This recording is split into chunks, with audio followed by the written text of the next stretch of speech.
Bon week-end sur FM. La radio 100% tube.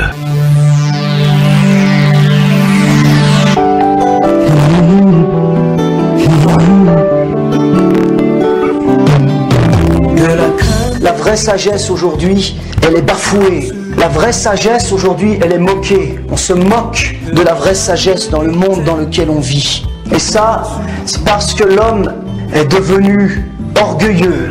Et tellement orgueilleux dans un monde tellement immergé, plongé dans le péché, qu'on se rend même plus compte de l'orgueil de l'homme. On se rend même plus compte de la folie de l'homme. Aujourd'hui, vous voyez, c'est le temps où l'homme se croit le plus fort, qui croit qu'il peut tout faire, tout contrôler, et pourtant, c'est le temps où il n'a jamais été aussi fou, du moins du côté de Dieu. Parce que plus l'homme se croit fort, plus l'homme alors se croit indépendant de Dieu, croit pouvoir vivre sans Dieu. Alors l'homme se détache de Dieu et subtilement, sans s'en rendre compte, on arrive à une civilisation qui est aujourd'hui à son paroxysme, le mystère de l'iniquité qui arrive à son comble, des hommes et des femmes qui croient pouvoir vivre sans Dieu, qui ne se soucient même plus de connaître Dieu, des hommes et des femmes. Et c'est ça le comble, à qui ça ne vient même plus à l'esprit de se poser la question, est-ce que Dieu existe? Est-ce que Dieu est vivant? Des gens qui peuvent sans aucun souci dire, oh, moi je verrai bien, est-ce que Dieu existe ou pas? On verra bien. Et ça, c'est une folie pure, vous voyez, qui est la marque de notre temps. Et c'est un signe des plus forts, des plus profonds, des plus grands, que le Seigneur est à la porte. Parce qu'on a une génération pour laquelle Dieu ne va plus user de patience. Seigneur, la parole de Dieu nous dit ceci dans 1 Corinthiens 3, verset 18, que nul ne s'abuse lui-même. Si quelqu'un parmi vous pense être sage selon ce siècle, l'apôtre Paul ne dit pas si quelqu'un parmi vous pense être fou selon ce siècle. Il dit si quelqu'un parmi vous pense être sage selon ce siècle. Donc si vous pensez faire partie de ceux qui selon ce siècle sont des personnes moyennes, des personnes sages, qui ne sont pas des débauchés totales, l'apôtre Paul dit qu'ils deviennent fous afin de devenir sages, car la sagesse de ce monde est une folie devant Dieu. Aussi est-il écrit, il prend les sages dans leur ruse. Et Romains 12, verset 2 nous dit, ne vous conformez pas au siècle présent, mais soyez transformés par le renouvellement de l'intelligence, afin que vous discerniez quelle est la volonté de Dieu, ce qui est bon, agréable et parfait. Le standard par rapport auquel nous devons juger les choses, ce n'est pas le standard du monde, c'est le standard qui ne change jamais. Le standard qui est le même éternellement, celui qui ne change pas, la parole de Dieu. En fonction de ça, nous devons juger. C'est en fonction de ça que nous devons déterminer comment nous habiller, comment adorer, comment prier, comment faire toutes ces choses-là. Ici, et non pas en regardant aux hommes qui sont autour de nous. Le cœur de l'homme est tortué par-dessus toute chose. La pensée de l'homme est inimitié contre Dieu. Elle ne sait pas se soumettre à sa volonté, et pire encore, elle ne peut pas se soumettre à la volonté de Dieu. En regardant aux hommes, vous êtes perdus. Regardez à Christ et vous serez sauvés. Dieu ne se conforme pas au siècle dans lequel on vit. Il ne se conforme pas. Si quelqu'un est dans une assemblée et il est la tête, il est à la tête et il s'appelle pasteur, il est et toute son assemblée contre Dieu qu'il croit servir. Pourquoi? Parce qu'il n'y a jamais une assemblée dans la Bible dirigée par un seul homme. Donc il faudrait que ça soit un groupe. C'est un groupe d'hommes. Maintenant, remarquons très bien que la raison pour laquelle c'est au pluriel, c'est justement pour ça que c'est au pluriel. Nulle part vous n'allez voir aucune église dans la Bible dirigée ici. Donc ce n'est pas néo-testamentaire. Deuxième chose, c'est que les églises dans le Nouveau Testament sont autonomes et indépendantes absolument. C'est-à-dire qu'il n'y a pas un apôtre qui fonde un ministère. En fait, regardez, nous sommes ici. Dans cette ville d'étoiles particulièrement, il y a tellement des apôtres dans les assemblées. Vous dites, je suis apôtre dans telle assemblée. Il n'y a pas un apôtre dans l'assemblée. Ça montre clairement leur origine. Il n'y a pas d'apôtre d'assemblée parce que l'apôtre dit envoyé en avant. Ils partent fonder. Après avoir formé, ils établissent les anciens. Et c'est le modèle de la Bible. Et après cela, ils quittent le lieu pour aller. Maintenant, nous avons les apôtres avec le ventre boulimique qui se restent là-bas pour laisser délecter des dîmes et des offrandes des fidèles en nommant ses enfants et autres là, en la batterie et autres. Tout cela va changer. L'immensité de ta grandeur me montre que je ne suis rien. Mais quand tu façonnais la terre, j'étais déjà près de ton cœur. Tu m'aimais avant que je sois, et pour moi tu m'as tout donné. Toi seul pouvais me libérer.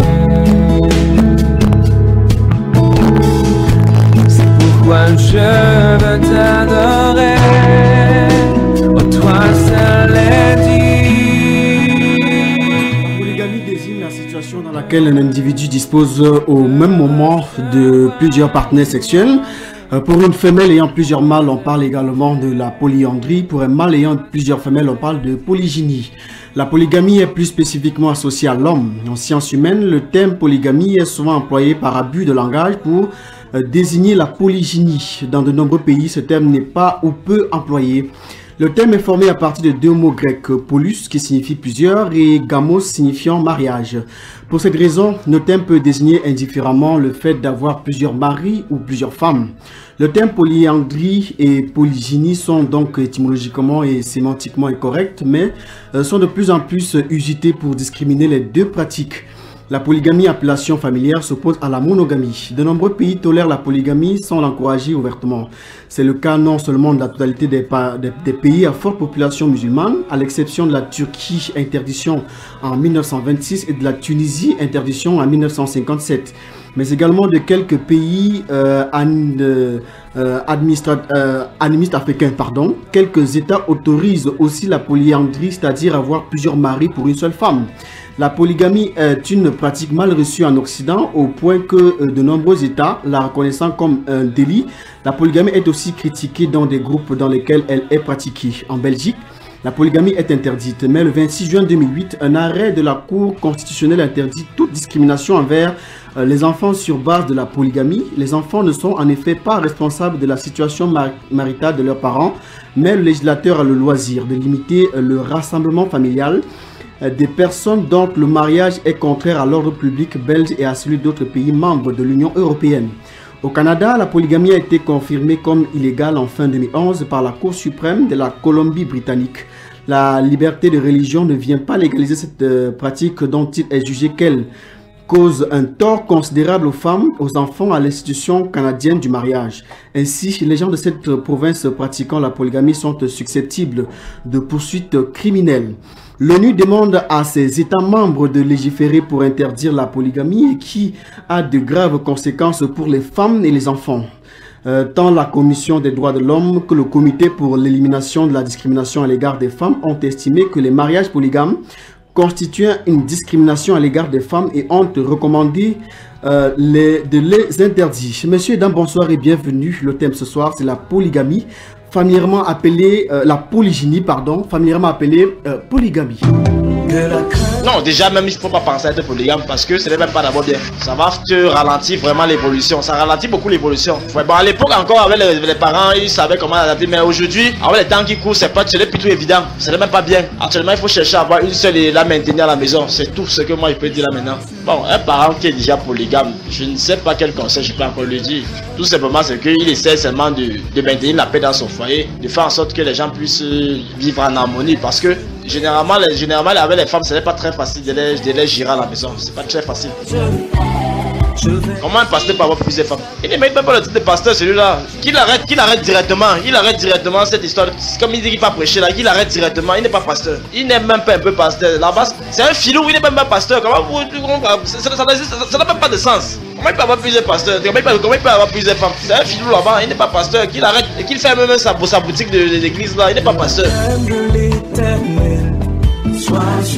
En fait, la polygamie, ça fait partie des relations humaines. Il y en a qui choisissent d'avoir plusieurs femmes. La polygamie, avant, c'était parce que nos grands-parents avaient besoin de la main-d'œuvre. Donc, ils voulaient faire plusieurs enfants pour pouvoir faire le champ. Enfin, et même dans certaines régions ici, c'est plus vous avez beaucoup d'enfants, plus vous avez des enfants, plus on vous respecte. Donc vous pouvez avoir plein d'argent, mais si vous n'avez pas, parce que vous imaginez, vous pouvez pas aller faire une guerre si vous n'êtes pas nombreux. Donc là, la politique de nos parents avant, c'était d'avoir plusieurs enfants, donc du coup plusieurs femmes, et parce que c'était d'abord, comme je disais, la main d'œuvre. Donc moi, personnellement, ça fait partie des choses pour lesquelles nous avons vécu. Moi, j'ai vécu dans une famille polygamique, donc. Mais c'est un choix. Je dis que c'est un choix. C'est un peu comme il y en a qui préfèrent boire la bière, d'autres qui préfèrent boire les jus, d'autres qui préfèrent boire du whisky. Je n'ai pas apprécié ou à déprécier. Moi, je sais que c'est un état de fait. Les gens, il y en a qui préfèrent la polygamie. C'est comme dans les religions aujourd'hui. Il y en a qui sont catholiques, d'autres qui sont protestants, d'autres qui sont des églises réveillées. C'est un choix. Vous voyez, en Afrique de l'Ouest, c'est même quelque chose de naturel. Parce que même chez les musulmans, un homme peut marier jusqu'à 4 femmes, a le droit d'avoir jusqu'à 4 femmes. Donc, pourriez-vous devenir polygame? Pourquoi pas? Mais en accord avec la première femme. Que la crainte de l'éternel soit sur nous. l'islam a autorisé au moins 4 femmes. Donc c'est permis, c'est bien, c'est normal. Parce que quand tu as 4 femmes, vois pas ce qui va te pousser d'aller chercher encore les femmes dehors. Que Dieu refuse que non, ça là n'est pas bien. Mais pour être en ligne, tu te maries 4 femmes, c'est autorisé. Donc on a conclu que pour empêcher, pour éviter l'adultère, oui, ils aient 4 femmes. Oui, 4 femmes, chacun dans les doigts seulement. Tu ne peux plus sortir, aller faire le péché dehors, alors que c'est ça qu'on invite. Au village, chacun peut épouser la femme comme il peut, comme tu peux nourrir. Ne dis pas que je peux épouser 2 femmes alors que tu es capable de nourrir 2 femmes. Ils vont aller sortir faire le péché et le péché là c'est pour toi. Mais quand tu te sens capable que tu veux construire la maison, parce que dans la 10, comme on dit, pour épouser 4 femmes, tu es capable de construire 4 maisons pour le mettre là. Chacun est dans sa maison. Toi le père, tu es au milieu. Donc c'est autorisé d'épouser à ta force comment tu veux les nourrir. Parce que quand ils viennent chez toi maintenant, ce n'est plus eux qui vont te nourrir, c'est toi maintenant qui tombe malade, c'est toi qui vas soigner. La polygamie, c'est réellement une perte d'énergie. Vous n'êtes pas centralisé. Ça, c'est quoi? On ne peut pas diriger une maison avec deux femmes à la fois. Hein? Vous savez, on a l'habitude de dire que nous, les femmes, hein, tu as une femme à la maison, une deuxième par derrière. La deuxième, c'est pire qu'un véhicule. Il y a l'essence, c'est une perte d'énergie. Et les malheureux qui vont souffrir à la maison, ça, c'est du n'importe quoi. Vraiment du n'importe. Et puis la Bible elle-même, elle déclare, tu quitteras ta maison et tu iras retrouver celle-là qui est quelque part. Là. Il n'a pas dit tu quitteras la maison pour aller prendre toutes les femmes du monde. Ce n'est écrit nulle part. Parce que nous marchons avec il est écrit. Comme il n'est pas écrit comme ça dans la Bible. En tout cas, vraiment, ce sont des hallucinations. Interdiction pour ceux qui suivent la Bible. Hein. Et ceux qui veulent vivre comme des animaux, hey, ils ont le choix, hein, comporter comme des animaux. Hein. Mais nous, enfants de Dieu, c'est interdit. Ça ne peut même pas s'effleurer la tête d'avoir 2 femmes. Ça, c'est une perte de temps, une perte d'énergie. Vous faites quoi là? Vous peuplez le monde des malheureux. Ça ne se fait pas. Comment on peut aimer des personnes en un même cœur? Impossible. Je vais sur mes yeux. Je vais sur tout ce que je regarde. De la crème de lait. La polygamie n'est pas interdite au Cameroun. La loi du Cameroun a prévu la polygamie. Donc on ne va pas être contre la loi. Maintenant, ça dépend de chacun de faire son choix dans l'engagement de la polygamie. Celui qui accepte d'épouser 2 épouses, qui peut les gérer. Le seul problème de la polygamie, c'est qu'il faut avoir les moyens pour gérer les 2 épouses. Parce que, certes, dans la Bible, la polygamie n'est pas autorisée. Dans les Saintes Écritures, ce que je peux retenir des Saintes Écritures, les Saintes Écritures condamnent la polygamie. Mais comme on sait quand même que il y a certaines grandes personnalités de la Bible qui avaient plusieurs femmes dans l'amour, le grand amour que Dieu nous a laissé. Le cœur qui bat ne peut pas aimer 2 personnes. Le cœur doit aimer une personne. La deuxième personne n'est que pour combler un désir. Mais même si on a 2 femmes, on a quand même une balance en déséquilibre. Une femme qu'on aime plus que l'autre. L'appréciation que je fais de la polygamie est une appréciation négative. Parce que moi-même, je n'accepterai jamais être polygame. Parce que je sais ce que ça peut apporter comme problème. Le polygame n'est jamais tranquille. C'est vrai, ceux qui ont l'argent peuvent dire qu'ils sont tranquilles parce que les femmes n'habitent pas dans la même maison. Chaque femme est dans son département, dans son appartement. Et c'est l'homme qui les visite à chaque fois. Là, peut-être. Mais quand vous êtes polygame et que vous n'avez pas les moyens, ou les 2 femmes sont censées habiter dans la même maison, vous ne resterez jamais tranquille parce que au-delà de vous, les enfants aussi en souffrent. Leur condamner, c'est aller trop parce qu'il n'y a que Dieu pour les condamner. Mais pour moi, je ne trouve pas que c'est bon. Mais pour la loi camerounaise, ils sont libres d'avoir plusieurs femmes. Que la crème de l'éternel soit sur nous. 6 71 02 04 85 6 91 60 02 84. Mesdames, Messieurs, bonsoir et bienvenue à ce programme. L'émission C'est que la crainte de l'éternel soit sur nous. Énième rendez-vous avec Lim Landry qui assure la partie technique avec lui. On ira jusqu'à 21h50. Le frère Junior est en compagnie. Frère Junior, bonsoir. Bonsoir Billy, bonsoir à tous les auditeurs de Dynamique FM, la radio des grands défis. Ah, ça va bien? Très bien. Ah, d'accord. Frère Junior, on a passé toutes les semaines à apprécier, à recevoir des nouvelles, à vivre des événements qui sont pas du tout à rire. C'est pas du tout réjouissant pour nous. On a une femme qui décède devant l'hôpital avec ses jumeaux, oui. Et une autre qui tente de la sauver en opérant. On a un jeune homme qui s'égorge dans un supermarché. Oui. On a du côté de la Côte d'Ivoire une attaque terroriste sur la plage. Oui. On a à Bonabéry sur le pont une femme qui tente de se donner la mort avant d'être un grand cadre d'une société de la place. De la place. Oui. Comment dire de cela, frère Junior? Junior, en tant qu'homme spirituel? Qu'est-ce que vous avez remarqué sur mon habillement ce soir, Frère Billy? J'ai un drapeau camerounais avec un drapeau camerounais. Voilà, et c'est écrit là-dessus, Jésus aime le Cameroun. Ah d'accord. Il faut que les autorités, comme vous en avez dit, il y a des signes dans ce pays-ci qui sont en train de signaler des choses. Il faut que les autorités de ce pays-ci comprennent que nous sommes sur des dominations spirituelles. Et il va falloir que non seulement les chrétiens en découlent avec cela, mais que les autorités de ce pays-ci prennent leurs responsabilités. Parce que tous ceux-là qui sont en train de faire entrer les esprits et manifester, comme nous avons dénoncé les sectes pernicieuses ici et puis les crimes rituels, qu'on fasse attention parce que le doigt de Dieu est sur le Cameroun. Donc vous nous dites en fait que tout ce qui se passe là, c'est parce qu'il y a eu invocation d'esprits impurs que... Je vais profiter de l'occasion pour signaler au gouvernement et à tous ceux de ces autorités qui sont venus nous écouter maintenant. Je parle particulièrement pour la région du littoral, que des gens se préparent. Je porte le drapeau sur moi parce que je porte le deuil de ce pays. Parce que je porte le fardeau de ce pays-ci. Ceux qui sont dans la localité du Mungo, dans le département du Mungo, qu'ils fassent attention parce que des esprits sont descendus là-bas. Et ces deux esprits vont en découdre de façon bizarre. Donc des événements vont commencer à arriver du côté de Mungo. Je sais exactement la localité.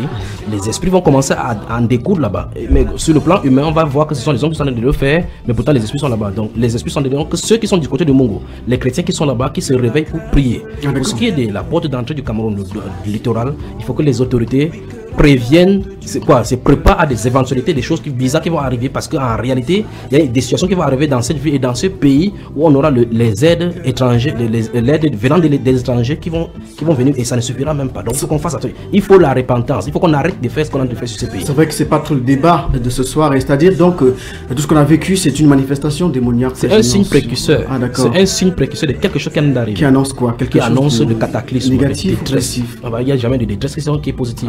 C'est une détresse, ce sont des détresses de grande envergure qui ont de se préparer. Donc malheur à ceux qui sont dormis sur les lauriers parce que ça va toucher tout le monde. Donc il faut qu'on fasse attention. Je le dis au nom du Seigneur Jésus-Christ, que les chrétiens qui vivent dans le péché se repentent et vivent dans la sainteté. Que les pasteurs qui vivent le concubinage et vivent dans le péché, qui se repentent parce que le Dieu des armées est en train de se lever sur ce pays-ci. Si les gens dorment sur les lauriers en prenant la paix, en comptant sur les hommes, en comptant sur les forces humaines, le moment arrive où les puissances des ténèbres vont en découdre ici avec eux sur ce pays.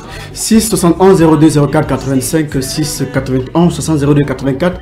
Lim Landry est avec nous qui assure toute la partie technique de l'émission ce soir. Le Frère Junior aussi est notre invité constant et permanent. Avec lui ce soir on parlera de la polygamie, Frère Junior. Oui. Vous avez écouté l'élément sonore qu'on a écouté avant d'introduire l'émission. Oui, j'ai pris des notes. Je vous avais remarqué, j'ai pris des notes là concernant ces vox pop.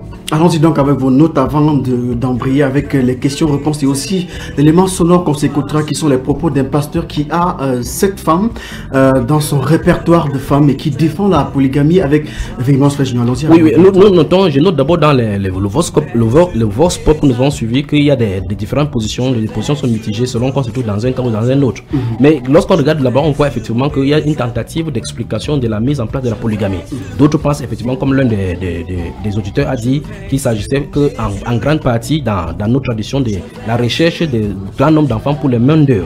Et nous avons vu effectivement nous avons suivi comment d'autres a dit que ça dépend des choix de la religion, exactement comme dans la religion, quelqu'un peut choisir être catholique ou protestant. Mais nous avons vu le cas des musulmans, d'un musulman qui a parlé effectivement comme le Coran le dit, il a des hadiths qui stipulent particulièrement par rapport aux 4 femmes. Mais ce qu'il faut noter, c'est que le Coran dit effectivement qu'on ne peut pas aimer justement les 4 épouses de la bonne manière. C'est ce que le Coran enseigne. Même si il ne peut pas être équitable, c'est écrit littéralement dans le Coran comme ça. Donc même si on trompe les gens en disant qu'on peut aimer comme ça, c'est pas possible parce que c'est un cœur, c'est cœur à cœur qu'on doit être collé.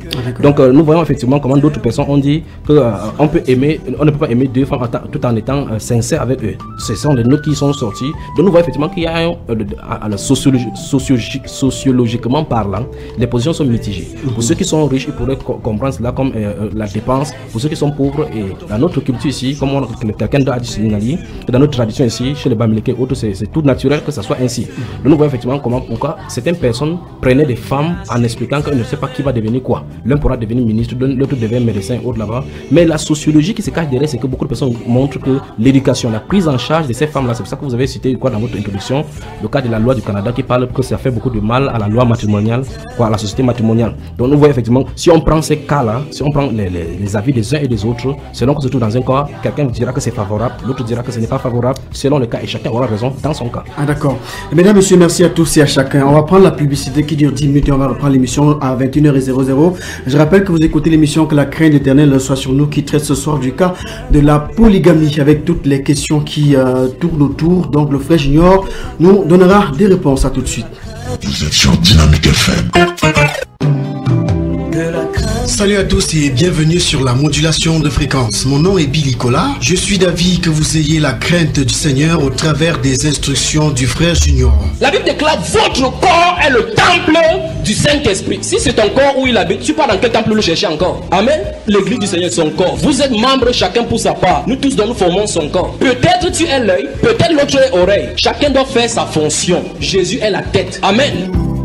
Ou vous êtes blanc ou vous êtes noir. Ou vous êtes chrétien ou vous êtes mondain, c'est simple, vous devez choisir le camp. Suivre la parole de Dieu, la sainte doctrine, ou bien suivre le mélange et aller à la confusion. Amen. Entre vous et nous, le rendez-vous, c'est tous les vendredis entre 20h30 et 21h50 dans l'émission Que la crainte de l'Éternel soit sur nous. Merci d'être à l'écoute pour ces moments de construction et de déconstruction tous les vendredis sur la fréquence 103.9 Dynamique FM. Le monde est en train de bouillir. Le feu est prêt à frapper dans ce monde-ci. Les vrais enfants du Seigneur doivent être enlevés d'un moment à l'autre.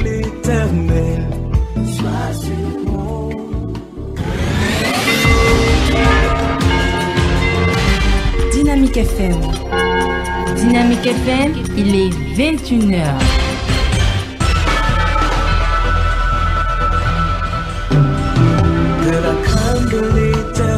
Merci à tous et à chacun d'avoir choisi ce programme pour votre édification. L'émission, c'est Que la crainte de l'Éternel soit sur nous. C'est tous les vendredis 20h30, 21h50 avec ce soir Lim Landry à la mise en onde et l'émission dure 70 minutes pendant lesquelles nous recevons le frère Junior pour un jeu de questions et réponses. Et ce soir, nous avons choisi la polygamie comme thème. Et en cela, donc, on écoutera un élément sonore qui contient les propos du pasteur Cass, un pasteur congolais qui a cette femme à son compteur et qui défend la polygamie avec vivance, avec zèle et même avec une forme de nervosité. Frère Junior, bonsoir et bienvenue à nouveau sur ce plateau. Bonsoir, frère Billy. Je rappelle, messieurs et dames, que vous pouvez vous aussi, à l'écoute de l'émission, participer par appel direct ou encore par SMS au travers des 6 71 02 04 85 6 91 60 02 84 appel direct ou SMS. On dit bonsoir en passant à tous les auditeurs, toutes les personnes qui écoutent du côté de la Côte d'Ivoire et qui via Bambaïba ont pu avoir le fichier aussi à Bambaïba, qui est un cybernaute assez important pour le corps du Christ. Oui, il fait son œuvre, il est à l'œuvre pour le corps du Christ. Ah, d'accord. Et nous saluons aussi, pour ne pas faire des jaloux, faisons saluons aussi comme ça tous les frères dans le monde entier qui sont abonnés sur ces chaînes et qui écoutent les enseignements et qui même ne réagissent pas, et même ceux qui viennent pour insulter. Que le Seigneur les bénisse. Ah d'accord, ils sont les bienvenus, frère. Ils sont les bienvenus justement. Ils font le ministère. Il faut le ministère, chacun doit faire son rôle. Ah d'accord. Frère Junior, on parlera de la polygamie parce qu'on a écouté un premier élément sonore de première partie. Aussi en cela, j'ai donné la lecture du résumé introductif de la polygamie. Et vous maintenant qui êtes homme de Dieu, on voudrait avoir de vous ce que Dieu pense ou dit de la polygamie. Est-il oui ou non pour la polygamie? Pour répondre à cette question, comme dans le Gospel, il y a un auditeur qui a dit qu'il a affirmé, c'est ce que la Bible enseigne, qu'il y a des personnages de la Bible d'antan, non-Dieu, qui sont connus comme le patriarche Abraham, David, Salomon en l'occurrence, qui sont donnés comme des exemples. Et pour le cas de David, il appelait l'homme selon le cœur du Seigneur. Et ce personne-là avait donc des femmes. Pour David, il est dit qu'il avait 500 femmes et son fils. Salomon en avait 1000. Vous voyez, et Abraham, lui, il avait plusieurs autres femmes. Donc Ketura, Aga et la maman d'Isaac.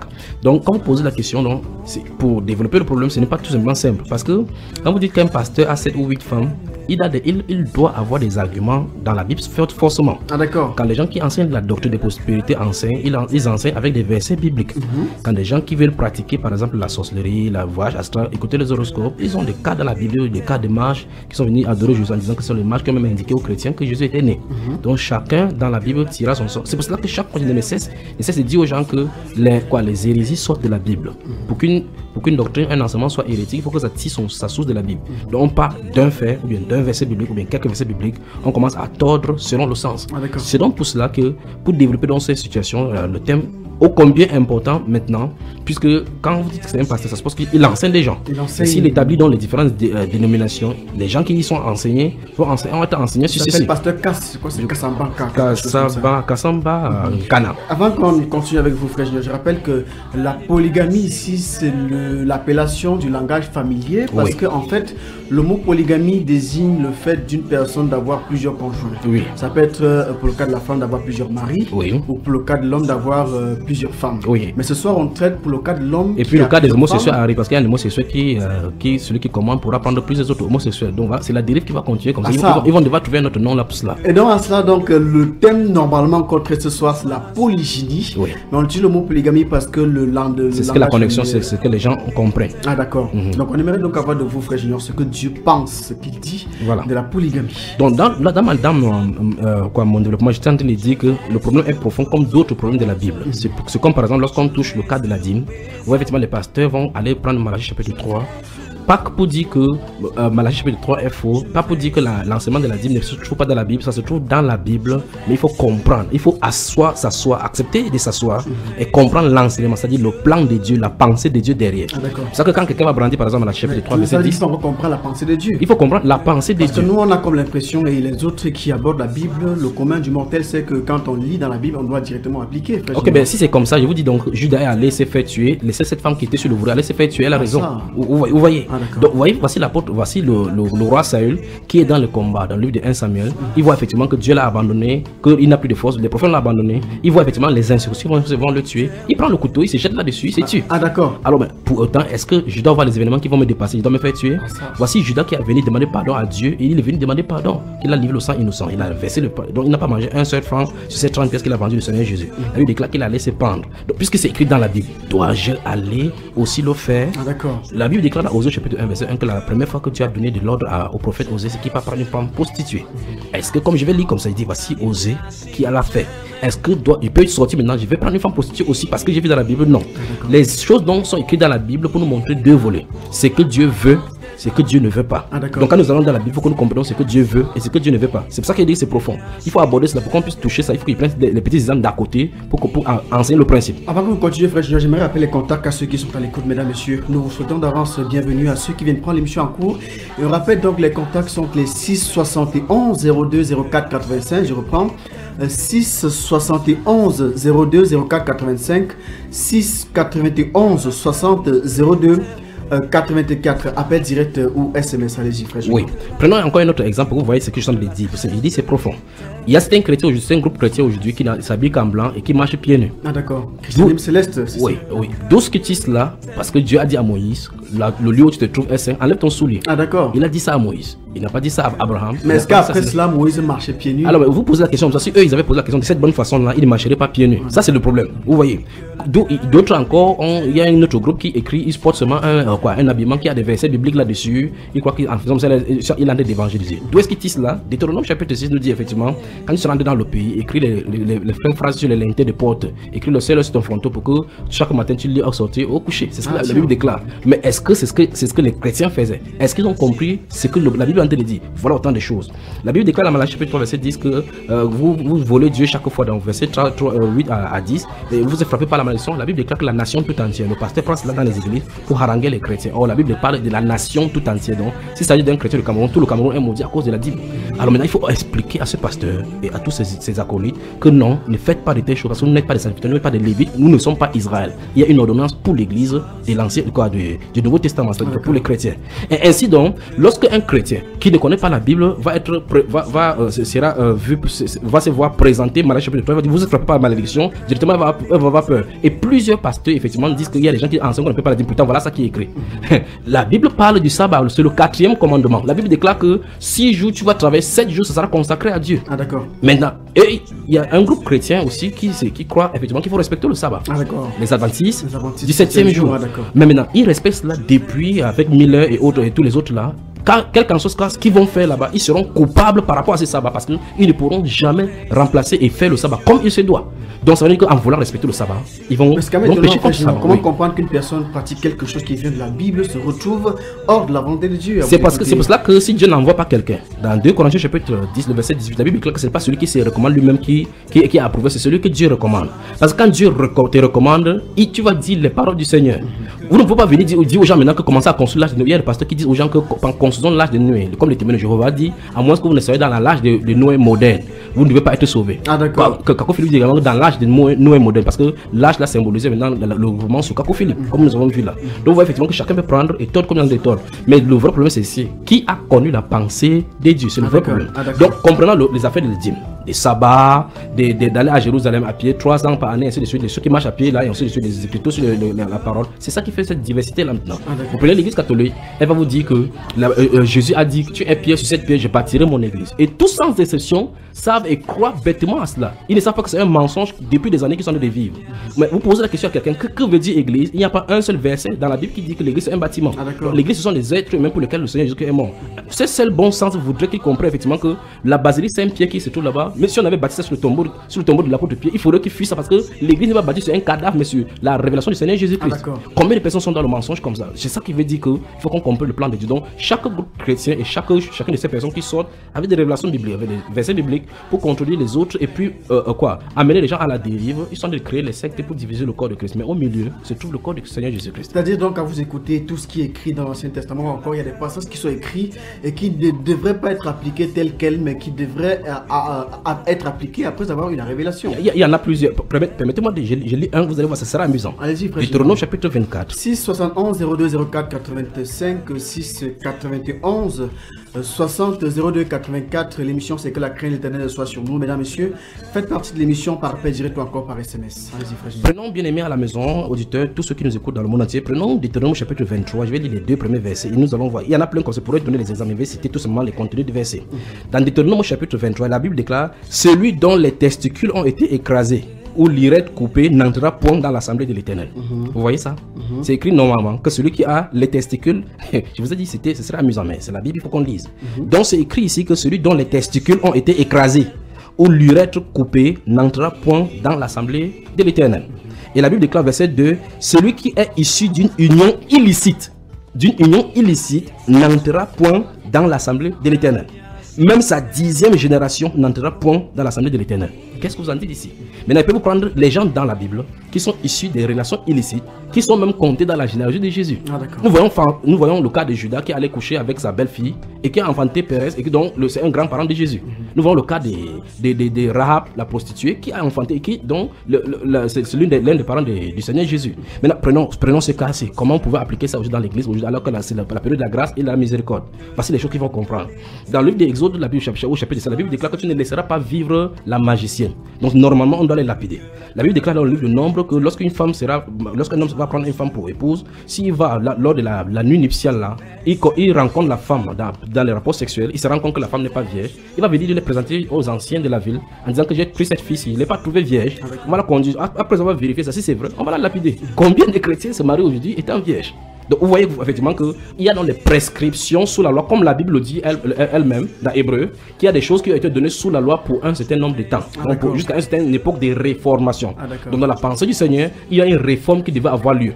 Et donc, pourquoi donc ces choses ont été données? Pourquoi la loi a été donnée? Et la Bible pose même cette même question. Pourquoi donc la loi? Elle a été donnée à cause de la transgression. Parce que les gens vivaient comme des rébarbatifs. Les gens vivaient comme les gens sans loi. Dieu a donné, écoutez très attentivement, Dieu a donné la loi pour normaliser, pour essayer de normaliser et arranger, pour canaliser. Et la Bible déclare dans Galates chapitre 3 que cette loi-là était comme un pédagogue pour nous enseigner, pour nous conduire à Christ qui est la foi.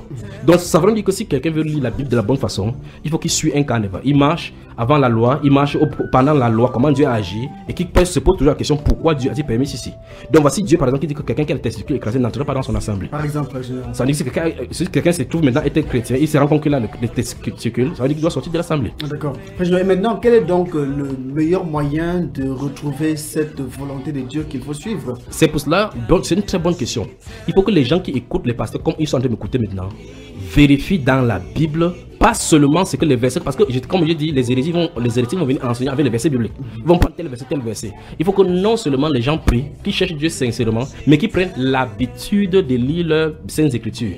Pas qu'ils attendent seulement un jour fixé particulièrement pour aller s'asseoir et gober ce qu'on va leur dire.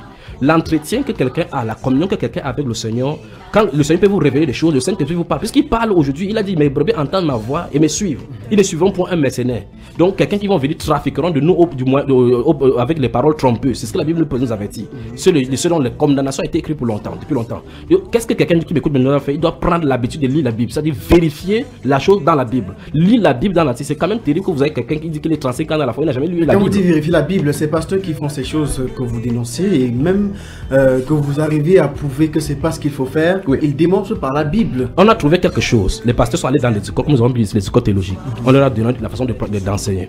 On a enseigné aux chrétiens que le pasteur qui est devant toi ne discute pas parce qu'il a été établi par Dieu. Fais attention parce que la malédiction va être flottée. Ah, d'accord. Par conséquent, les chrétiens simples, les simples chrétiens ont d'abord cette peur-là d'affronter celui qu'on appelle homme de Dieu. Ça veut dire qu'ils doivent gober. Non, je dis non. L'apôtre Paul qui a écrit la Bible, quand il écrivait, quand il prêchait, les apôtres, les disciples vérifiaient si ce qu'il disait était exact. Ah, d'accord. Actes chapitre 17, verset 11. Quand l'apôtre Pierre est allé chez Corneille prêcher, il était un juif, il était entré chez un païen. Dieu lui a donné la révélation, il n'a pas donné à d'autres chrétiens. Il est venu, la Bible déclare dans Actes chapitre 10, quand on lui a demandé de nous expliquer que tu es entré chez un païen. C'est pas normal en tant que juif que tu entres chez un païen. Mais il ne comprenait pas le mystère. Là, la Bible déclare qu'il s'est mis à leur expliquer de manière exacte. Ah, d'accord. Aujourd'hui, les pasteurs disent qu'ils n'ont pas de compte à rendre à quelqu'un. Vous commandez à tous les chrétiens de s'approcher de leur pasteur pour se rassurer. Oui, pour se rassurer, quand ça ne va pas. Première chose, quand ils entendent quelque chose qui ne gobe pas, qu'ils vont vérifier cela, qu'ils aillent vérifier d'abord dans la Bible si c'est pas bon. Si le Saint-Esprit le convainc que c'est pas bon, qu'ils vaillent voir le pasteur pour en discuter. Pour en discuter. Si le pasteur refuse de les recevoir. Et si c'est que c'est un poison, parce qu'il existe parfois des protocoles, on va vous dire que non, le pasteur ne peut pas recevoir parce que autre. Voilà, vous voyez effectivement que ça veut dire que celui va continuer à distiller le poison et rester dans sa brigade pour pouvoir distiller le poison. La Bible déclare donc sortez du milieu tel mon peuple. Ah, d'accord. Si quelqu'un est de Dieu, il a dit dans Amos chapitre 5, verset 1 à 5, il a dit ne cherchez pas Bathsheba, ne cherchez pas Gilgal, ne cherchez pas Siloué, ne cherchez pas tous les autres endroits où il s'est manifesté. Cherchez-moi. Donc si les gens cherchent Dieu, il va s'y révéler. Ah, d'accord, en s'attachant fortement à la Bible. À la Bible, à la parole, en lecture de la parole. Bonsoir et bienvenue à tous ceux qui viennent prendre l'émission en cours. Vous écoutez l'émission Que la crainte de l'Éternel soit sur nous, sur Dynamique FM, tous les vendredis 20h30, 21h50. Et ce soir, donc, nous parlons de la polygynie, familièrement appelée polygamie. Et les contacts pour avoir accès à l'émission sont les 6 71 02 04 85, 6 91 60 02 84. Enfin, nous revenons maintenant sur le cas précis de la polygamie ou encore de la polygynie. La polygamie, disons ainsi pour que les usagers puissent saisir. Voilà. Comment donc se retrouver bibliquement que ce n'est pas la volonté de Dieu? C'est là donc la démonstration et les premières pierres que j'ai posées étant donc bon et compréhensible dans la construction que j'ai faite. Nous trouvons maintenant, c'est que pense Dieu derrière la polygamie. Allez-y frère, avant qu'on écoute l'élément sonore du pasteur Cast du Voilà. Il y a une chose dans la pensée originelle de Dieu, il faut toujours s'y référer. C'est-à-dire que qu'est-ce que Dieu pensait? Quel est le but de le faire? La création de Dieu, ce sont des prophéties. Toutes les créations de Dieu sont des prophéties. La Bible déclare par exemple pour le cas du mariage que le mariage avait été fait pour prophétiser Christ et l'Église. C'est pour ça que s'il y a de l'embrouille, ce qu'il faut faire, c'est qu'il faut regarder du côté spirituel pour voir exactement quelle était sa pensée. Et il croit que si Christ et l'Église, Christ et l'Église, c'est ça le vrai problème. C'est ça, ce mystère-là que je vais toucher. Parce que la Bible déclare dans Éphésiens chapitre 3, le verset 6 et dans Éphésiens chapitre 5, verset 32, que c'est un mystère. Et chaque fois dans la Bible, vous allez remarquer que les cisaillements et les chuismes arrivent au niveau des mystères. Il y a le mystère de l'incarnation du Seigneur Jésus-Christ dont les gens ne croiront jamais, certaines personnes ne croiront jamais que c'était Dieu incarné. La Bible déclare que Dieu a été manifesté en chair. La Bible déclare que c'est un mystère, c'est l'un des mystères. Il y en a qui demandent si Dieu, Jésus-Christ, était son propre Père. C'est exactement, voilà autant de choses. Je comprends ces personnes, parce que c'est pour ça qu'il doit se révéler. Mais vous allez monter, vous allez descendre. 1 Timothée chapitre 3, verset 16 dit, le mystère de la piété est grand, Dieu a été manifesté en chair. C'est écrit en grec théos. C'est ce qui est écrit, vous voyez. Donc maintenant, la Bible déclare. Mais en même temps, sans vous couper, pourquoi est-ce que Dieu fait toutes ces choses? La Bible déclare que notre Dieu est un Dieu qui se cache. C'est pour cela qu'il doit se révéler. Il a dit que toutes choses m'ont été données par mon Père, mais personne ne connaît le Père si ce n'est le Fils, et celui personne ne connaît le Fils ou c'est le Père ou celui à qui le Fils veut le révéler. Donc c'est une révélation. On ne peut pas l'étudier dans une école. Parce qu'on a l'impression qu'il met des choses en désordre. Exactement. Pour embrouiller. Exactement. Comme vous voyez, l'univers est comme ça. Il y a beaucoup de galaxies qui se tournent, s'entretournent, mais sans se toucher pour autant. Il a mis cela comme ça là pour défier la sagesse et la folie des hommes. Ah, d'accord. Donc, je suis en train de dire donc que cela étant construit comme ça, il faut qu'on comprenne que la pensée de Dieu dans chacune des situations qu'il fait, c'est le but, c'est Christ et l'Église. Et lisant la Bible dans le livre d'Éphésiens au chapitre 1, chapitre 2, chapitre 3, l'apôtre Paul entre dans ces choses-là pour expliquer qu'il n'a pas été mis en exergue au prophète d'antan, mais c'était quelque chose qui était caché en lui-même. Il dit que ce sont les choses que Dieu, depuis l'éternité, avait cachées en lui-même. Donc Dieu a fait la création pensant quelque chose derrière. C'est ça le vrai problème. Il dit que cette chose-là, c'était que les païens sont co-héritiers, participent au même corps dans le Seigneur Jésus-Christ. C'est un mystère qu'il avait fait pour décider à un moment donné. Comment il va réaliser ça? Les choses se passent sur la terre, ça se passe. C'est pour cela que les Juifs ne voulaient pas que les païens entrent chez eux. Parce qu'en fait, Dieu avait d'abord donné une loi comme ça. Vous voyez, effectivement, Dieu avait donné clairement une loi que les païens ne devaient pas faire telle chose, que les Juifs ne devaient pas entrer dans leur temple. Maintenant, si un Juif lit la Torah, il dit que je suis Juif, je n'ai pas chez les païens. Vous voyez, il peut s'en sortir comme les chrétiens s'en sortent aussi avec les versets bibliques. Mais pourtant, Dieu a dit ça littéralement. Dieu a dit littéralement aux Juifs d'obéir le 4e commandement, le sabbat. C'était pour les Juifs le faisaient et ils le faisaient. Et Jésus est venu, il faisait sa guérison le jour du sabbat. La Bible déclare qu'il y a deux raisons pour lesquelles principalement on l'a tué. C'est parce qu'il ne respectait pas le sabbat et c'est parce qu'il se faisait lui-même Dieu, exactement, en appelant Dieu son propre Père, qui était un blasphème qui lui a valu la mort. Pourquoi ne respectait-il pas le sabbat? Pourtant, c'est lui qui a énoncé le sabbat. Il a dit donc le sabbat a été fait pour l'homme et non l'homme pour le sabbat. Vous voyez effectivement. Donc je vais dire que derrière chaque chose, il faut qu'on comprenne la pensée de Dieu.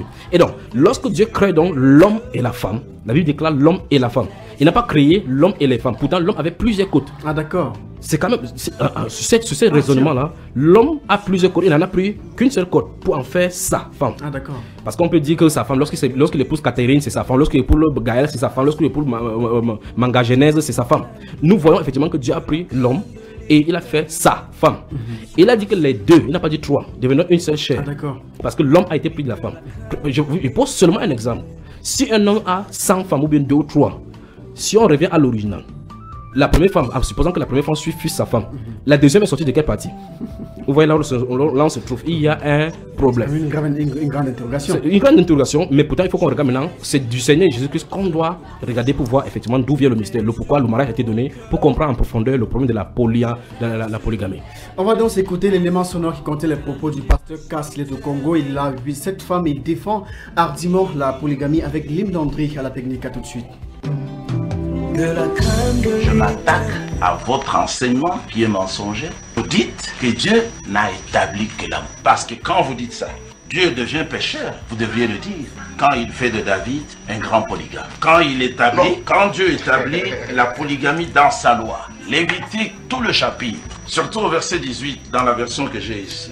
Dieu dit, pour ton harem, c'est-à-dire là où tu accumules des épouses, tu n'auras pas 2 sœurs nées d'une même mère ou d'un même père. Pour ton harem.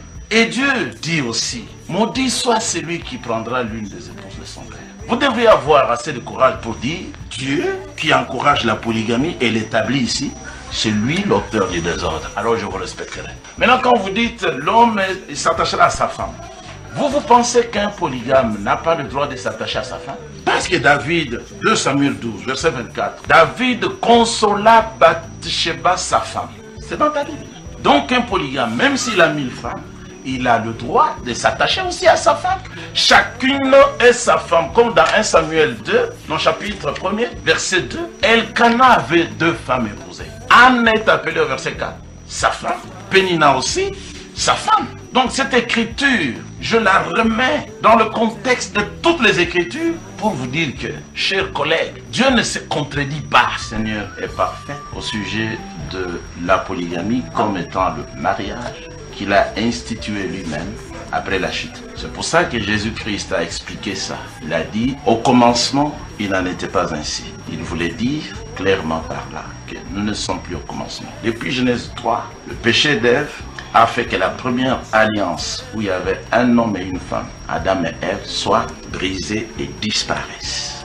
Le Seigneur est venu établir la seconde alliance en élevant l'homme au rang de chef et en abaissant la femme. Depuis Genèse 3, depuis le verset 14, l'homme est devenu le chef. Et de ce fait, le Seigneur lui-même a consacré la polygamie. comme forme de mariage dans le deuxième temps. Donc la polygamie, c'est bel et bien le mariage divin, parce que lui-même, il est polygame. C'est le mariage consacré par lui, parce que c'est Christ, comme le frère là l'a dit, avec l'Église. Christ est un, et les membres de son équipe, son groupe, sont plusieurs. 2 Corinthiens 11. Matthieu 25 explique aussi la conclusion de la polygamie, que le royaume de Dieu, c'est la polygamie. Un homme devait se marier directement avec 10 vierges. Les 10 vierges représentent les croyants de cette génération. Voilà. Ainsi, dans la loi, vous voyez que Dieu lui-même est celui qui a établi la polygamie. Par exemple, dans Exode 21, il dit, si l'homme qui a épousé une femme esclave veut ajouter une autre, voici comment il vivra. Les hommes choisiront toujours ce que Satan, lui, la polygamie vient de Dieu, parce que l'ordre divin est l'homme est le chef de la femme. Mais Satan n'aime pas ça. Satan veut qu'il y ait l'égalité entre l'homme et la femme. Dieu est polygame.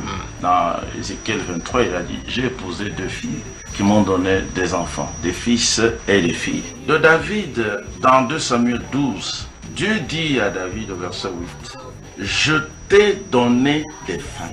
Je les ai moi-même placées dans ton sein. Si le nombre était insuffisant, j'allais encore ajouter.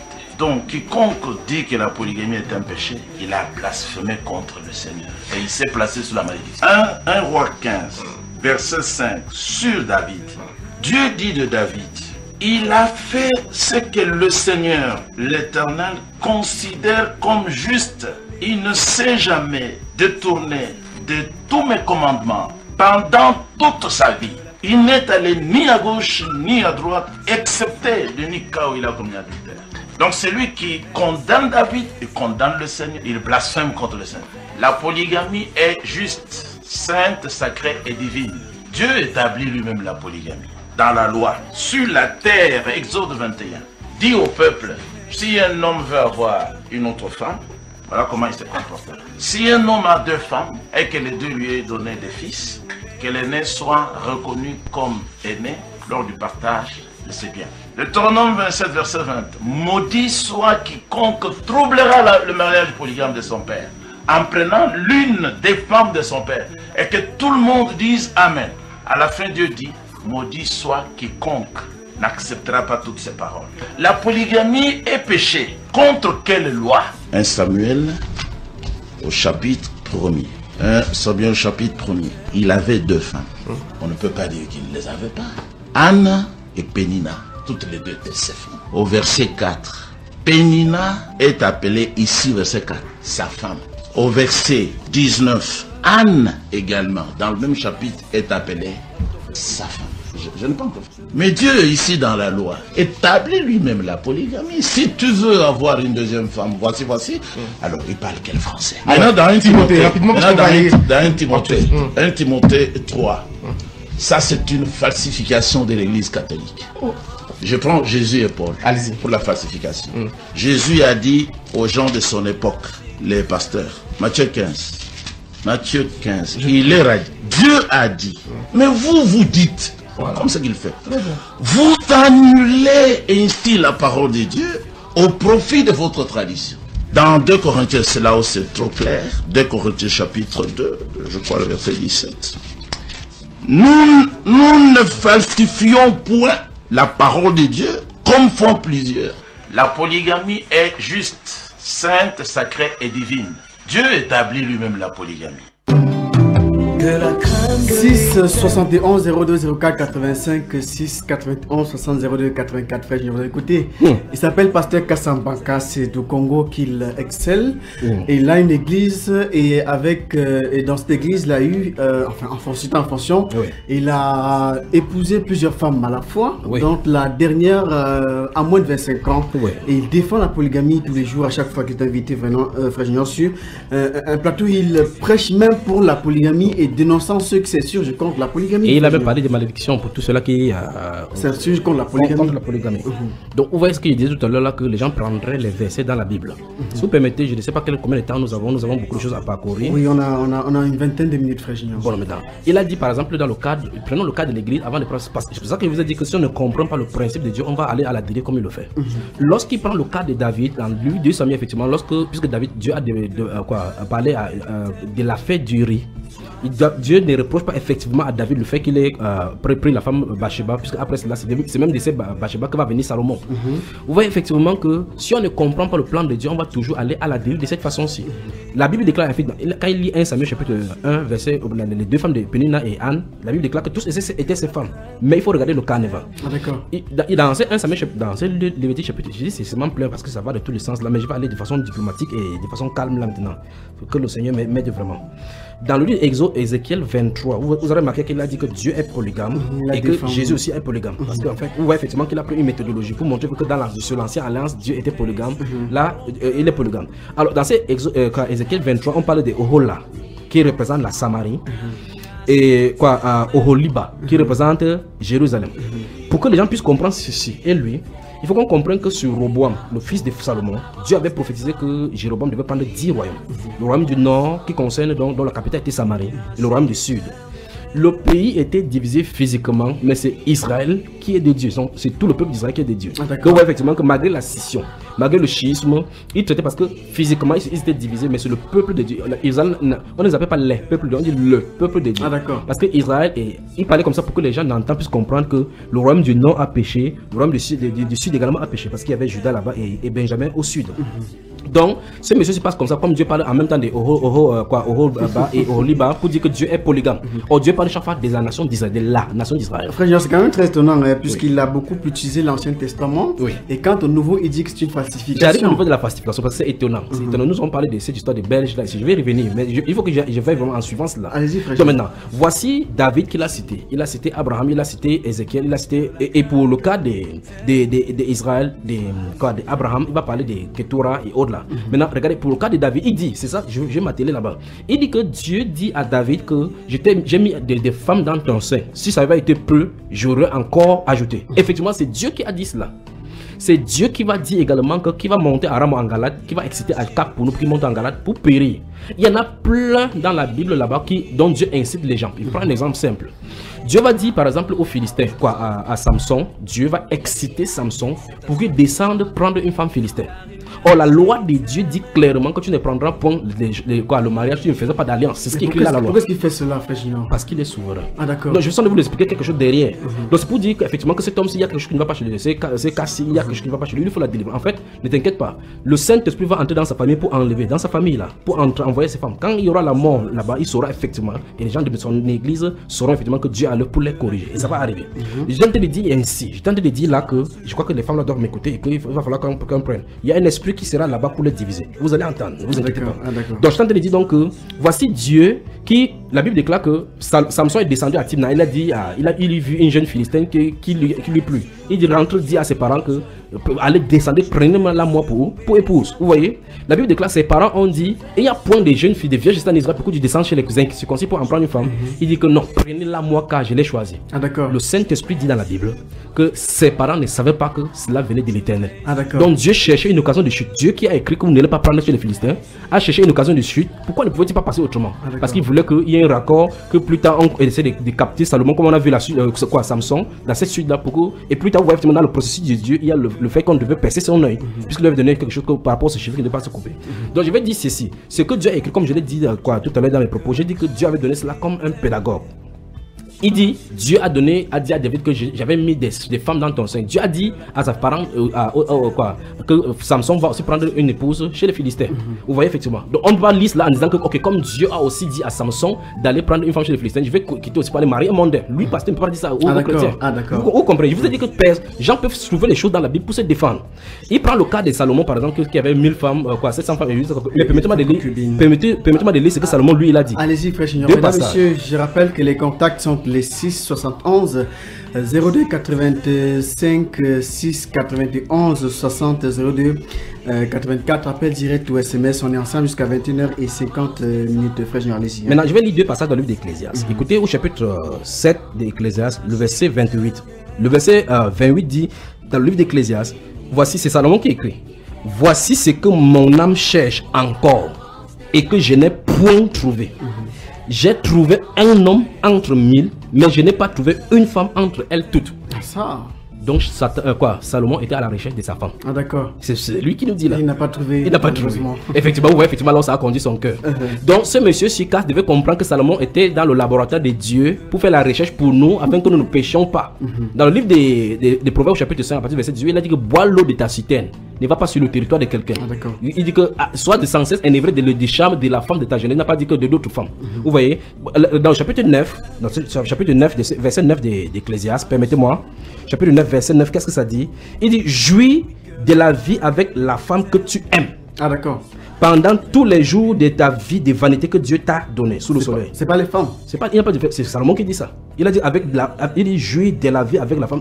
Salomon, s'il a pris 1000 femmes, il aurait mieux fait pour conseiller aux gens que prenez autant de femmes pour chercher vraiment la vraie femme. Mais pourtant, lui il a plutôt dit que celui qui trouve une femme a trouvé le bonheur. Vous voyez effectivement que la femme, il ne s'agit pas de Dieu d'avoir les femmes, il s'agit d'avoir la femme que Dieu a destinée pour toi. Est-ce que vous me saisissez ici? Donc c'est Salomon qui avait 1000 femmes, donc c'est le grand record ici, qui vient de nous conseiller par rapport à la maladresse que quelqu'un pourrait avoir. Il a dit que ça vaut la peine d'habiter à l'amble d'un toit qu'avec une femme querelleuse. C'est ce qu'il a dit.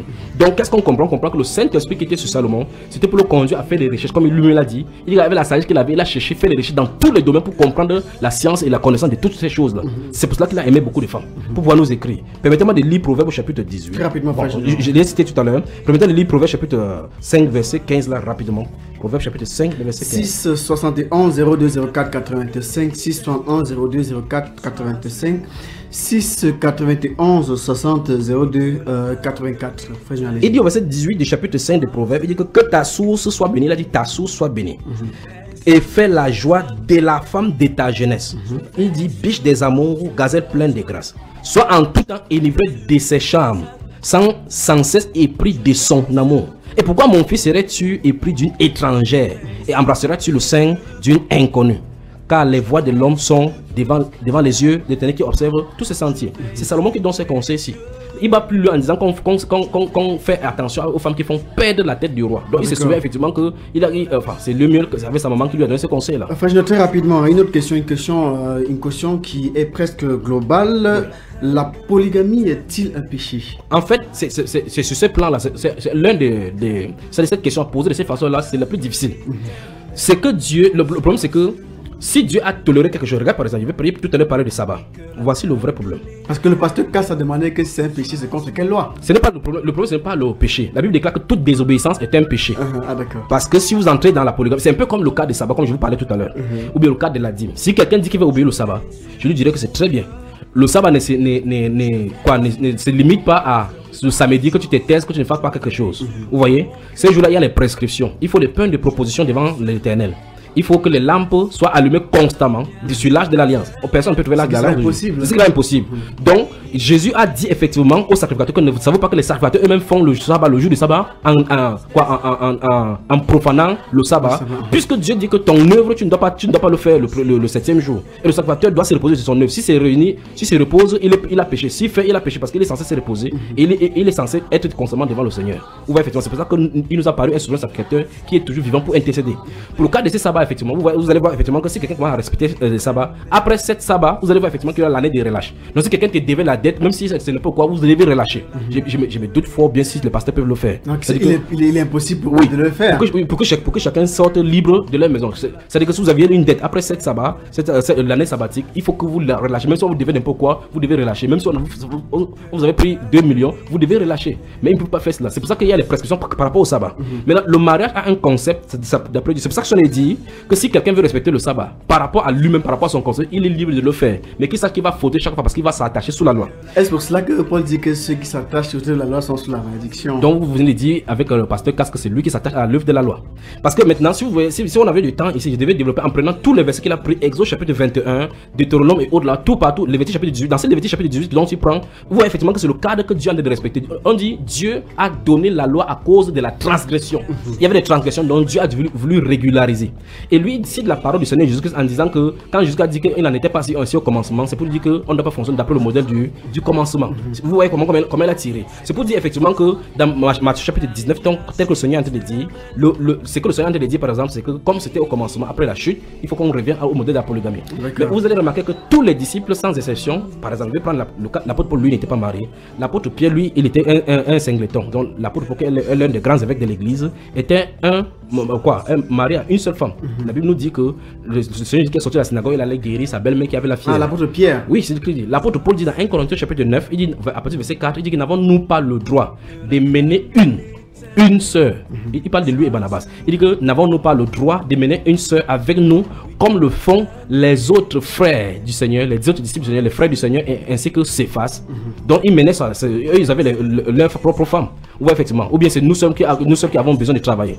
Maintenant, permettez-moi vraiment d'entrer dans le Nouveau Testament. Allez-y, très rapidement. Donc tout à l'heure, plus que 13 minutes avant la fin de l'émission. Allez-y, frère. Tout à l'heure, il a expliqué, il a cité le cas de Matthieu chapitre 25, puis le cas de 2 Corinthiens 11. Et remarquez bien, il passe rapidement en disant que Jésus était polygame. Pour le cas de Dieu lui-même, j'ai expliqué effectivement qu'il y a scission, mais c'est un peuple. De la même façon, vous ne pouvez pas lire Matthieu chapitre 25 et isolé. Remarquez très bien, dans ce Matthieu chapitre 25, nous avons vu le cas de Caco Philippe ici avec le cri de minuit. Il est question de 10 vierges, dont 5 étaient sages, l'autre. Donc quand il voit comme ça, effectivement, que les vierges sont ces deux groupes différents. C'est deux groupes différents, mais dans l'entité de Christ, il y a l'église du Seigneur. L'église, c'est au singulier. Le Seigneur n'a pas dit que je bâtirai mes églises. Il a dit je bâtirai mon église. Donc chaque fois quand il s'agirait de cette entité-là, l'entité sera au singulier. Alors, dans 2 Corinthiens chapitre 11, permettez-moi de lire cela rapidement.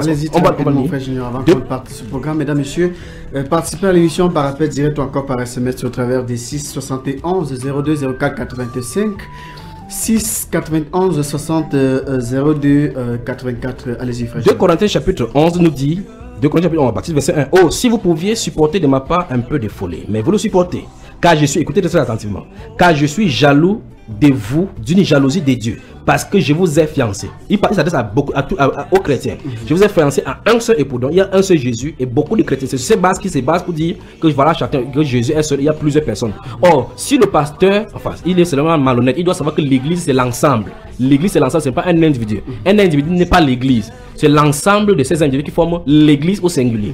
Donc devant Dieu, il ne s'agit pas de Christ avec plusieurs personnes. Devant Dieu, c'est Christ et l'entité qu'on appelle épouse. Maintenant, et cette entité donc c'est l'église. Et cette église est formée de plusieurs membres.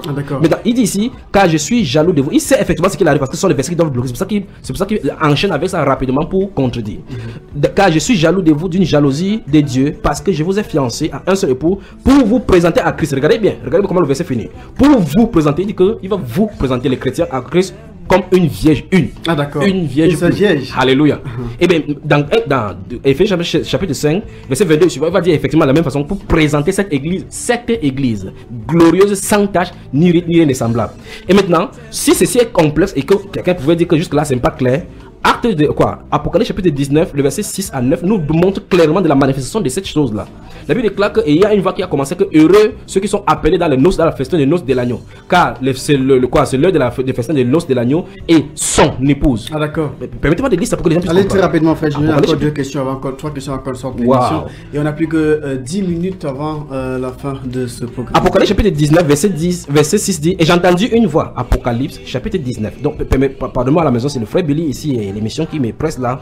Apocalypse chapitre 19, verset 6 et suivant dit, et j'entendis comme une voix d'une foule nombreuse, comme un bruit de gros eaux et comme un bruit de fort tonnerre, disant Alléluia, car le Seigneur notre Dieu Tout-Puissant est entré dans son règne. Verset 7 maintenant. Réjouissons-nous et soyons dans l'allégresse et donnons-lui gloire, car les noces de l'agneau, c'est Jésus dont on parle de Matthieu 25 ici, sont venus et son épouse, c'est écrit là-bas, et son épouse s'est préparée. On n'a pas dit ses épouses sont préparées. Donc ce monsieur c'est en train de mentir les gens en tournant, en disant que Jésus lui-même a plusieurs épouses. Il y a une seule épouse du Seigneur Jésus-Christ de Nazareth. Et la Bible déclare qu'il lui a été donné, verset 8, il lui a été donné de se revêtir d'un fin lin éclatant pur, car le fin lin, ce sont les œuvres justes des saints. Frère Junior, oui. Très rapidement, hein. Oui. Une personne donc qui se trouve dans la polygamie, c'est-à-dire mariée à plusieurs femmes, oui. Devant Dieu, quelle serait sa situation devant Dieu? Il y a une chose par rapport à la situation de la rencontre de l'évangile.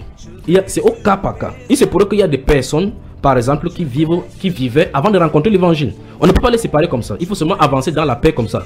Mais celui qui a écouté, déjà l'évangile, connaît de la vérité, qui veut s'engager dans la polygamie, il a d'attirer justement la malédiction sur lui. Parce que c'est un homme, une femme. L'apôtre Paul a dit effectivement dans 1 Corinthiens chapitre 7 par rapport au mariage, il a dit que du moins, par le temps que chacun ait sa femme. C'est ce qu'il a dit dans 1 Corinthiens chapitre 7 par rapport au mariage.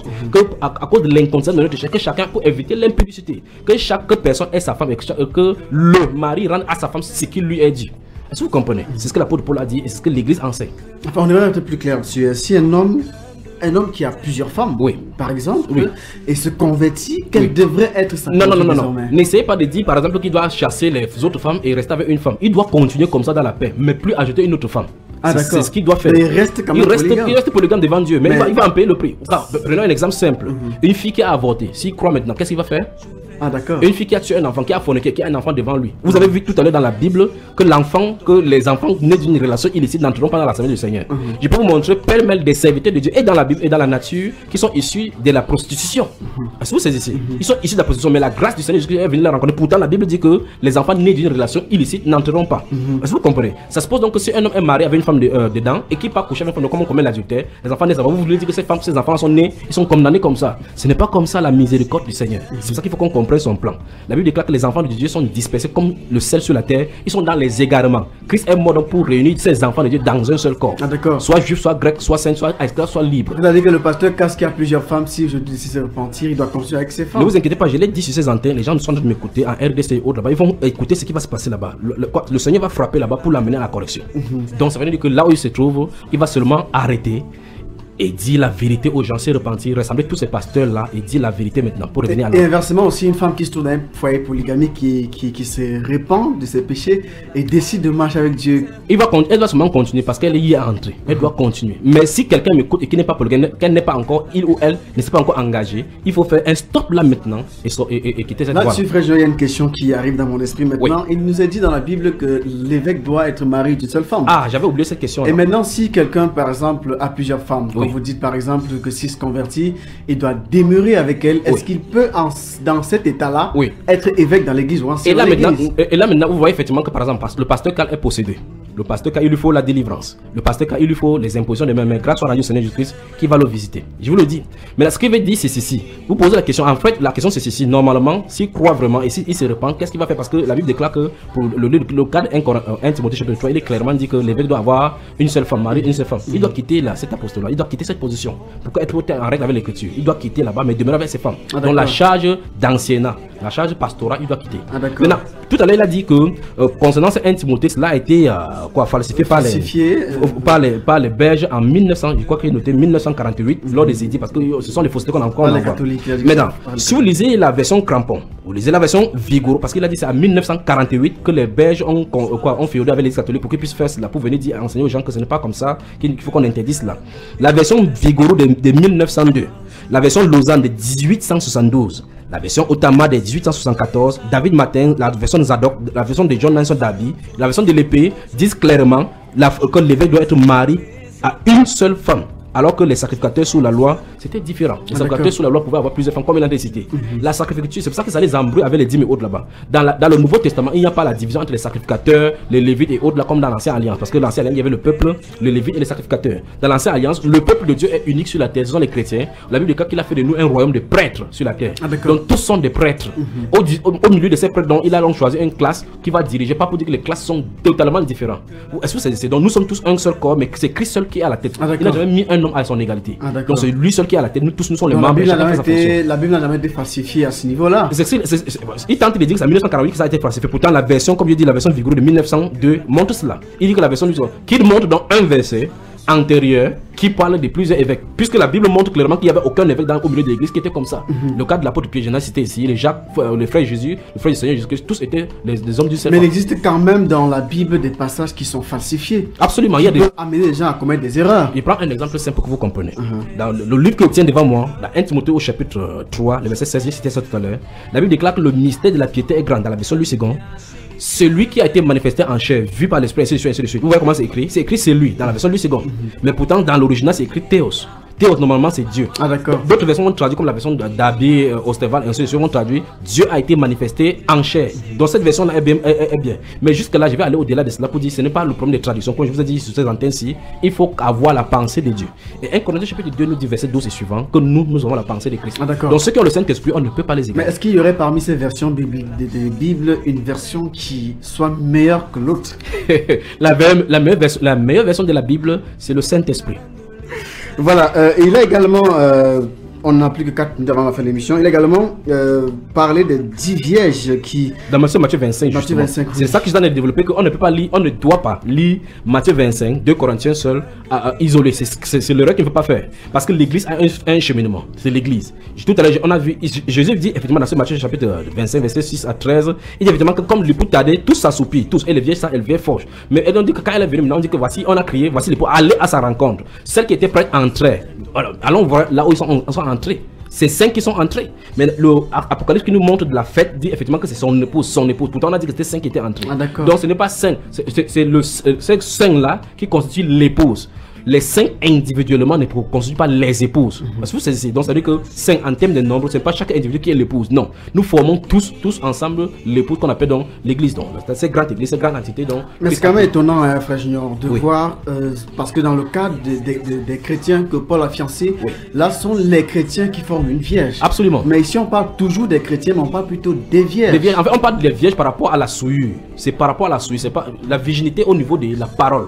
Pour comprendre ce que veut dire. La pureté, c'est parce qu'on a été lavé par la parole. Ce sont des êtres qui ont été lavés par la parole, prêts pour être sanctifiés. C'est pour ça qu'on a dit tout à l'heure que quand ils sont lavés comme ça, dans Apocalypse chapitre 19, le verset 7, il a été dit qu'il a été donné des seins revêtus de fin lin pur, éclatant pur. Et on dit ces fins-là sont les œuvres justes des saints. La Bible déclare que nous avons été donc créés en Jésus-Christ pour de bonnes œuvres que Dieu a préparées d'avance afin que nous les accomplissions. Donc quand nous sommes placés en Christ, 1 Corinthiens chapitre 12 nous dit effectivement que Dieu a mis dans le corps. Dieu a mis dans le corps, pas dans les corps. Dans le corps, chaque membre comme il a voulu. Donc chaque chrétien fait fonction de membre. Donc un peu comme vous avez votre corps devant moi, comme je suis devant vous, ma main en train de bouger, en train de crier, pendant que ma bouche est en train de parler. Chaque chose est à sa place, mais c'est tout moi qui forme donc de le corps. Donc il ne s'agit pas de chaque vierge étant l'épouse de Christ, et c'est tout le groupe qui est appelé vierge. Il a dit je vous ai fiancé comme une vierge, c'est ce que nous avons lu, pas comme des vierges, comme une vierge. On a vu cette vierge là entrer à la salle des noces. En conclusion, Christ a une église et donc les chrétiens Christ a une seule épouse et donc les chrétiens devraient aussi avoir une seule épouse. Absolument, puisque le mariage c'est le type de Christ, c'est ce qui est écrit dans Éphésiens chapitre 5.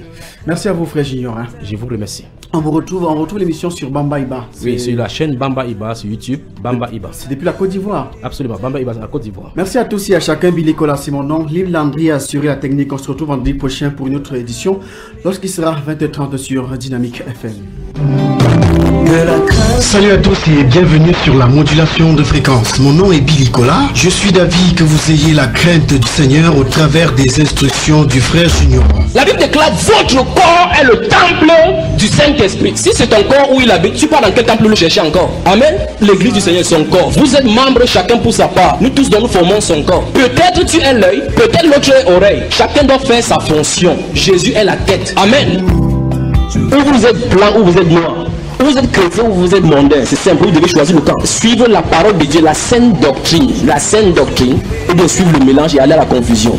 Amen. Entre vous et nous, le rendez-vous c'est tous les vendredis entre 20h30 et 21h50 dans l'émission Que la crainte de l'Éternel soit sur nous. Merci d'être à l'écoute pour ces moments de construction et de déconstruction tous les vendredis sur la fréquence 103.9 Dynamique FM. Le monde est en train de bouillir. Le feu est prêt à frapper dans ce monde aussi. Les vrais enfants du Seigneur doivent être enlevés d'un moment à l'autre.